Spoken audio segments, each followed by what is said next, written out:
India में ना औरतों की आज़ादी ना बड़ी कॉम्प्लिकेटेड स्टेज पे है, जहाँ लोगों को फ्रीडम का असली मतलब ही नहीं पता है। यहाँ पे सवाल ये नहीं होता कि औरत काम कर सकती है या नहीं, बल्कि ये होता है कि क्या वो अपनी ज़िंदगी खुद डिसाइड कर सकती है। तो सबसे पहले तो फ्रीडम का हमें असली मतलब समझने की ज़रूरत है। फ्रीडम का ये मतलब नहीं है कि लड़की स्कूल जा सकती है या जॉब कर सकती है कि नहीं, बल्कि असली फ्रीडम होती है उसकी पर्सनल फ्रीडम, जहाँ पे वो बिना डरे डिसीजन ले पाए, बिना किसी गिल्ट की अपनी मर्ज़ी से चीज़ों को चुन पाए और बिना कैरेक्टर जजमेंट के जी पाए। तो बेसिकली बिना दूसरे के कंट्रोल या इन्फ्लुएंस के डिसीजन लेना, वो होती है पर्सनल फ्रीडम। क्योंकि फ्रीडम का मतलब ही पर्सनल डिग्निफाइड चॉइस है। फॉर एग्ज़ाम्पल, जेल में जो कैदी होते हैं उनको सोशली आइसोलेट करके उनसे क्या छीनते हैं? To punish them. वरना जेल के अंदर भी तो वो रहते ही हैं जिंदा, खाते हैं, पीते हैं, सोते हैं, उनके लिए गेम्स होते हैं, बुक्स होती है पढ़ने के लिए, जॉब भी करते हैं, लोग होते हैं जिनसे वो बात कर सकते हैं। उनसे रिस्ट्रिक्ट उनकी क्या चीज़ की जाती है? एग्जैक्टली उनकी पर्सनल फ्रीडम, कि भाई तुम बाहर नहीं जा सकते, तुम्हारा ये जेल का दायरा है, इसमें तुम्हें रहना है और यहीं पे तुम्हें ऑपरेट करना है, जो भी करना है। ठीक है। और सेम ही तो औरतों को बोला जाता है कि तुम फ्री हो, पर बस थोड़ा लिमिट में रहना। पर भाई तुम कैसे डिसाइड कर लोगे लिमिट किसी की? कोई फॉर्मूला तो है नहीं तुम्हारे पास रखा हुआ, नहीं है ना, क्योंकि doesn't work like that.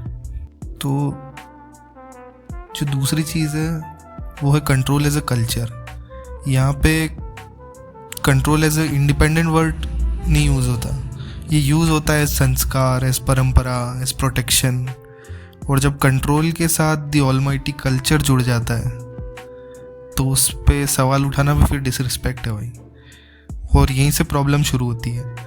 Culture असल में लोगों को जोड़ने के लिए है, लेकिन जब कल्चर का यूज़ किसी एक जेंडर को कंट्रोल करने के लिए हो तो फिर वो कल्चर नहीं रहता, फिर वो पावर स्ट्रक्चर बन जाता है। जैसे पैट्रियार्की को फेमिनिस्ट बताते हैं ना कि पैट्रियार्की सिर्फ मर्दों का बिहेवियर नहीं है, वो एक सिस्टम है जो घर से ही शुरू होता है और सोसाइटी में नॉर्मलाइज हो जाता है।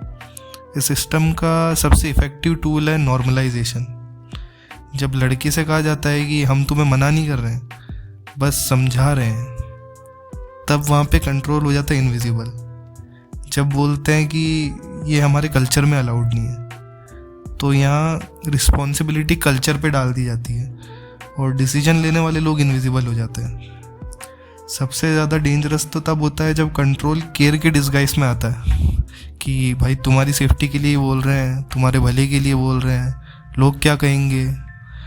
पर केयर का मतलब तो चॉइस देना होता है ना, और कंट्रोल का मतलब होता है चॉइस छीनना। तो फिर ये केयर कैसे हुई? और जब कोई औरत इस कंट्रोल को क्वेश्चन करती है तो सवाल उसके लॉजिक पे नहीं उठता, उसके कैरेक्टर पे उठता है। उसे बोल्ड नहीं कहा जाता, उसे ज़्यादा मॉडर्न कहा जाता है, उसे लड़की की हाथ से निकल गई ये बोला जाता है। और ऐसे ही कंट्रोल कल्चर बन जाता है। तो as a history of struggle अब हम बात करेंगे।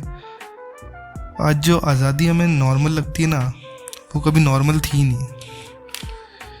हिस्ट्री हमें याद दिलाती है कि औरतों को राइट्स गिफ्ट में नहीं मिले, वो मांगे गए थे और अक्सर घर के अंदर ही लड़के लिए गए हैं।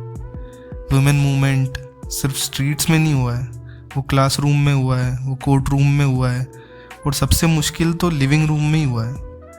आज हम कहते हैं अब तो इक्वालिटी आ गई है भाई, तो ये सवाल नहीं उठता कि फिर फ्रीडम अभी भी डिफाइन क्यों हो रही है।